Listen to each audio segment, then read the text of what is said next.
Assalamualaikum warahmatullahi wabarakatuh.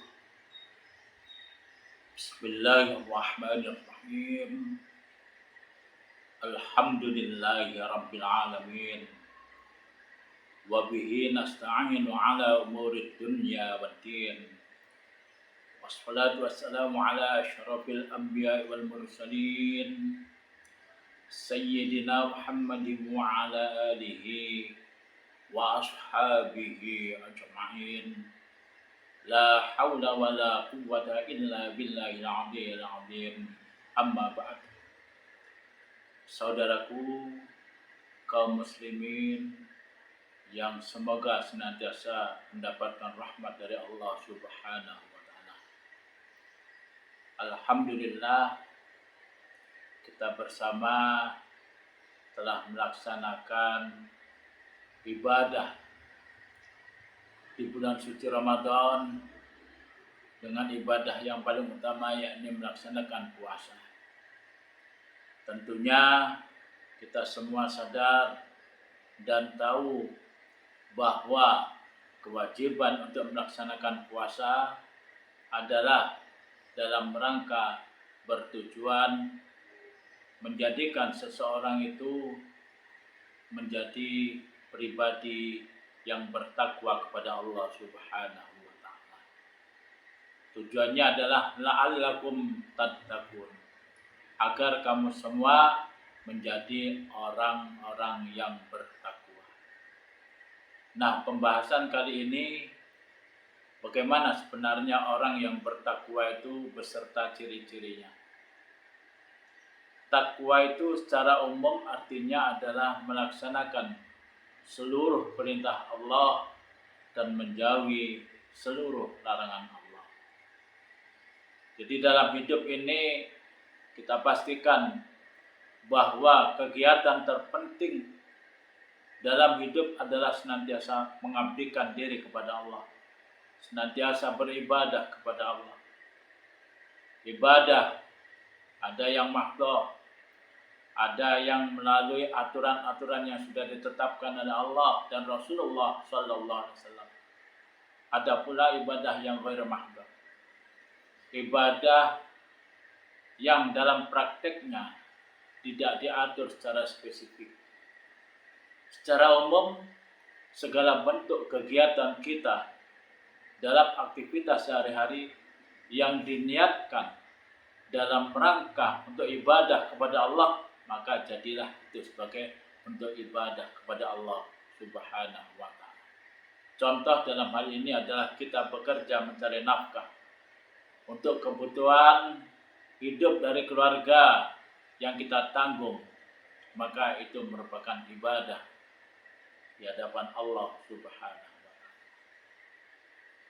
Yang kedua, takwa dalam artian kita semua ini merasa bahwa dalam setiap aspek kehidupan, dalam setiap langkah kita, tidak satu detik pun yang terlewatkan dari pantauan Allah Subhanahu wa taala.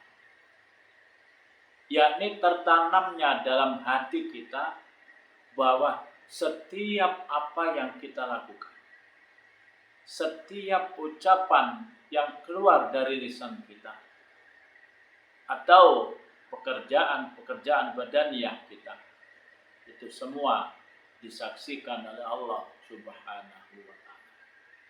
Dan ada konsekuensi bahwa semuanya akan dibalas oleh Allah Subhanahu wa taala. Dengan pengertian takwa yang semacam ini, maka terbentuklah sikap kehati-hatian kita dalam setiap langkah, dalam setiap ucapan. Kita senantiasa berhati-hati karena semuanya akan ditanya oleh Allah, semuanya akan dihisab oleh Allah Subhanahu wa taala. Pendek kata, kita bertakwa kepada Allah ini artinya kita senantiasa berhati-hati. Ibarat orang yang melangkahkan kakinya, sementara di depannya banyak pecahan kaca, banyak duri. Dan kalau kita tidak hati-hati dan tidak waspada, maka bisa dipastikan kaki kita akan menginjak pecahan kaca atau duri yang ada di depan kita. Karenanya orang yang bertakwa itu tercermin dalam kehidupannya. Dia senantiasa memunculkan sikap pertama tawadhu. Mereka senantiasa merasa rendah hati. Mereka tidak merasa lebih baik dari orang lain. Mereka tidak merasa lebih alim dari orang lain. Justru mereka merasa rendah. Setiap orang yang dia lewati dan ketemu di jalanan senantiasa terbertik dalam hatinya bahwa orang tersebut lebih mulia daripada kita. Ini sebuah nasihat yang disampaikan oleh Imam Al-Ghazali. Setiap kita melihat, baik itu yang masih muda, kita harus berpikir bahwa kita yang lebih tua ini lebih banyak melakukan maksiat dibandingkan mereka yang masih muda. Oleh karenanya, mereka yang masih muda tentunya lebih mulia daripada kita di sisi Allah.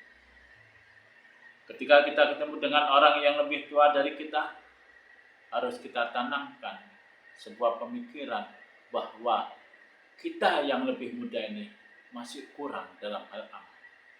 Mereka yang lebih sepuh dari kita, lebih tua dari kita, tentunya tabungan amaliyahnya jauh lebih banyak dari kita. Karena dia lebih mulia dalam pandangan Allah daripada kita. Bahkan ketika ketemu orang yang maksiat pun, dia tetap punya pemikiran bahwa orang tersebut lebih mulia daripada kita. Manakala orang tersebut mau bertaubat kepada Allah Subhanahu wa ta'ala. Begitu dia bertaubat kepada Allah, taubatnya diterima, maka dia tidak punya dosa lagi di hadapan Allah. Sementara kita sudah banyak menumpuk dosa.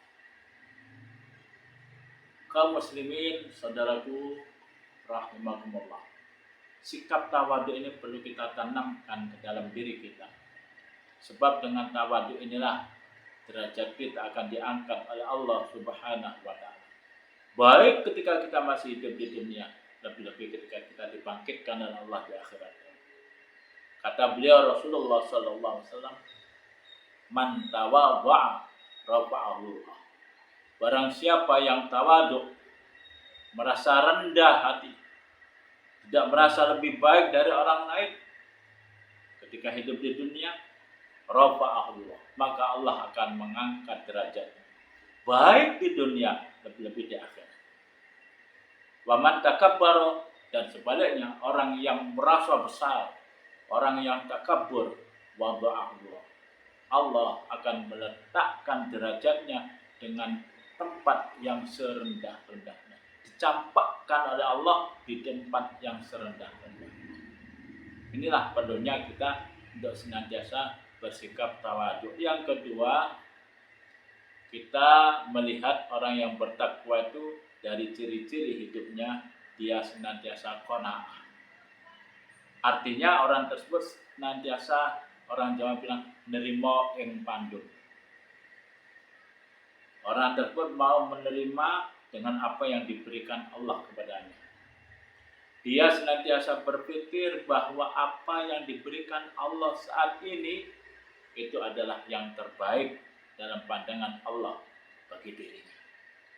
Sebab dengan pemberian Allah yang seperti itu mampu menjadikan dirinya senantiasa menghambakan dirinya kepada Allah, senantiasa mampu beribadah dengan sebaik-baiknya di hadapan Allah.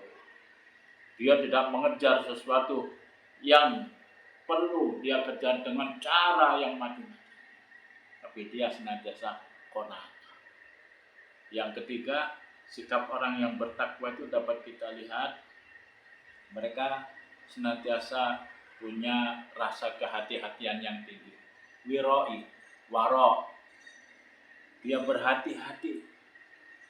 Terlebih dalam hal masalah sesuatu yang diharapkan oleh Allah Subhanahu wa ta'ala, dia senantiasa berhati-hati.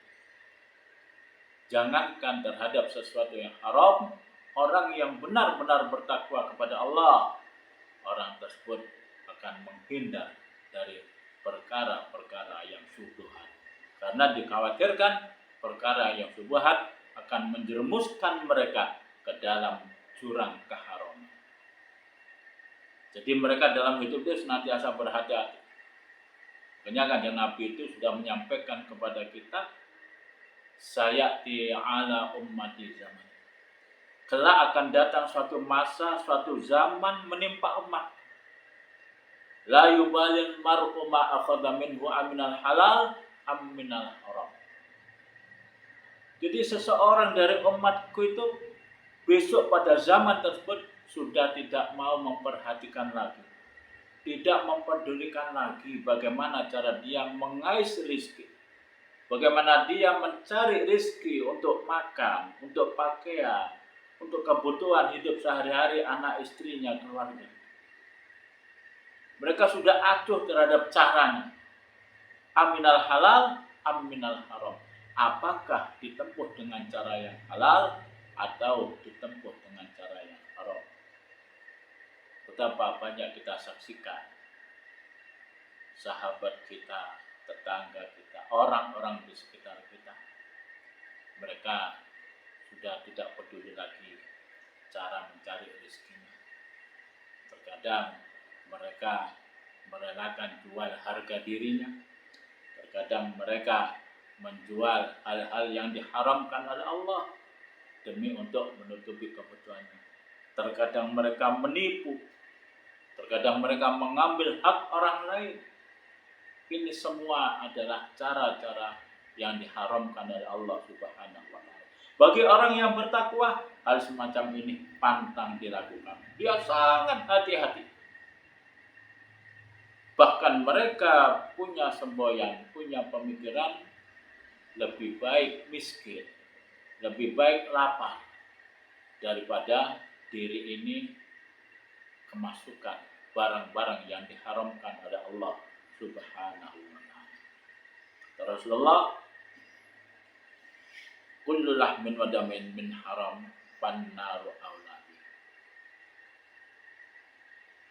Segala sesuatu, daging kita, kulit kita, tubuh kita yang ditumbuhkan dari barang-barang yang haram, fannaru aulabi. Maka kata Rasulullah, neraka adalah lebih patut baginya sebagai tempat kembali. Neraka lebih utama baginya sebagai tempat kembali. Oleh karenanya, orang yang bertakwa kepada Allah, dia senantiasa berhati-hati dalam hidup.